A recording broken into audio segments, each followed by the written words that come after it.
Սննդամթերքի ավելի քան 5%-անոց թանկացում ապրիլին նախորդ տարվա նույն ժամանակահատվածի նկատմամբ։ 2023-ի գարնանից ի վեր վերջին ամիսներին Հայաստանում ամենաբարձր գնաճն է արձանագրվում։ Փաստը չի վրիպում նաև միջազգային հեղինակավոր կազմակերպությունների, օրինակ Համաշխարհային բանկի ուշադրությունից։ Ամենաշատ թանկացած ապրանքը կարտոֆիլն է, խանութներում 1 կիլոգրամի գինը հասնում ու նույնիսկ անցնում է 400 դրամը։ 2024-ի ապրիլի համեմատ անցած ամիս կարտոֆիլը վաճառվում էր շուրջ 50%-ով ավելի բարձր գնով։ Թանկացած ապրանքների շարքում հաջորդը ձուկն է։ Անցած տարվա ապրիլի համեմատ գինն աճել է շուրջ 22%-ով։ Ցանկը շարունակելի է, սուրճը թանկացել է ավելի քան 17%-ով, ձետն ու կարագն ավելի քան 10%, շոկոլադը շուրջ 14%-ով։ Թանկացել են նաև մրգերը։ 2 տարվա դադարից հետո թանկացումների նոր ալիքն արդեն հարվածել է քաղաքացիների դրամապանակներին։ Ամեն ինչն է դժվար է հիմա։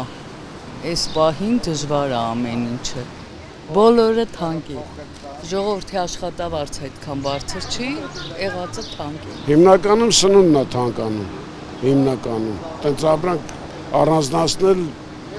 абսուրդ է, որ առանձնացնես։ Բոլորն էլ թանկացնում են։ Թանկացումներին զուգահեռ տարվա առաջին ամիսներին դանդաղել է Հայաստանի տնտեսության աճը, պասիվացել արտաքին առևտուրը։ Գործազրկության վիճակագրությունն էլ չնայած այն կրճատելու կառավարության խոստմանը վատթարանում է։ Ըստ Համաշխարհային բանկի 2024 թվականին գործազրկության մակարդակը 13.9% է կազմել, 2023-ի 12.4%-ի դիմաց։ Ըստ վիճակագրական կոմիտեի վերջին զեկույցի այս տարվա առաջին եռամսյակում համախառն ներքին արդյունքը մոտ 5.3 միլիարդ դոլարի է հասել։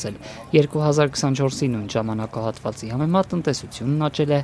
5.2%-ով։ Մեկ շնչին ընկնող հնան հունվար-մարտ ամիսներին մոտ 690,000 դրամ է կազմել կամ շուրջ $1,800։ Հեղինակավոր մեկ այլ կառույցի Արժույթի միջազգային հիմնադրամի գնահատականներով մեկ շնչին ընկնող հնայով Հայաստանն այս տարի կզիջի Վրաստանին, բայց կգերազանցի Ադրբեջանին։ Սակայն գնողունակության համարժեքությամբ իրականացված հաշվարկով, այսինքն նաև գները հաշվի առնելով, Հայաստանը կզիջի 2 հարևաններին էլ։ Լավ է, նորմալ է։ Պետությունա, բա ինչ ես ուզում, թանկանայել, կեժանանայել։ Թանկացումները սակայն ոչ բոլորին են մտահոգում։ Ձեթը թանկացել է, հոգ չէ, ասում է այս տղամարդը։ Ձուն գցում է ձեթի մեջ, չէ՞, մի գցի ձեթի մեջ, մի քիչ ջուրը տաքացել, հա, մի քիչ։ Մի գտալ աղ եւ մի գտալ, նու չայի գտալ կամ ճաշի, քացախ։ Ու էտիկ մի հատ ջարդի գցի մեջ է։ Տես ինչ ալնում։